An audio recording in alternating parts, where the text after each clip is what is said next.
बाप की पगड़ी बचाने के लिए शादी के लिए तैयार हो गई।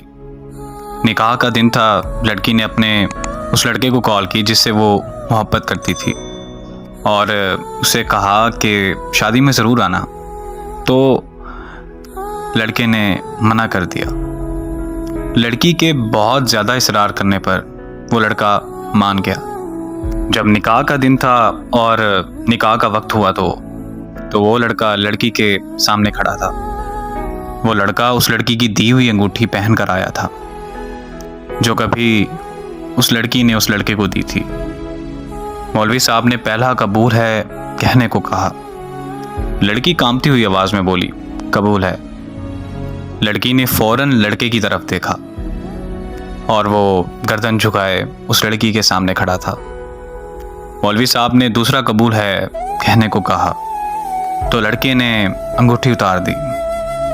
जब लड़की ने तीसरा कबूल है कहा तो लड़के की आंख से एक आंसू निकलकर उसके रुखसार पर जा गिरा। उस लड़के के हाथ से अंगूठी गिरी और वो चला गया। उस लड़की की रुखसती हुई तो वो लड़की जब घर पहुंची, लड़की की दोस्त भी उसके साथ थी। लड़की अभी जाकर ही बैठी थी। इतने में उसकी दोस्त को एक कॉल आई और कॉल सुनते ही लड़की की दोस्त के हाथ से मोबाइल गिर गया। लड़की के इसरार करने पर लड़की की दोस्त ने उसे बताया कि शादी हाल से जाते वक्त उस लड़के का एक्सीडेंट हो गया और वो वहीं मौके पर मर गया। ये अल्फाज सुनने ही थे कि लड़की के पांव तले ज़मीन निकल गई, मानो जैसे लड़की पर आसमान आ गिरा हो। वो लड़की अपने होश गंवा बैठी थी।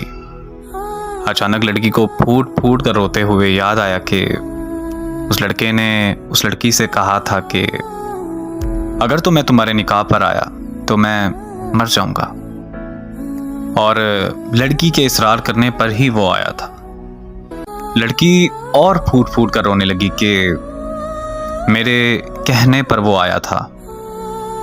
आज के बाद इस बोझ के साथ जिंदगी गुजारनी पड़ेगी कि वो लड़का मेरी वजह से मरा, और इस अजियत में जीना है कि वो मेरी वजह से मरा। मर्द मर तो जाता है लेकिन वो अपनी पहली मोहब्बत को कभी नहीं भूलता।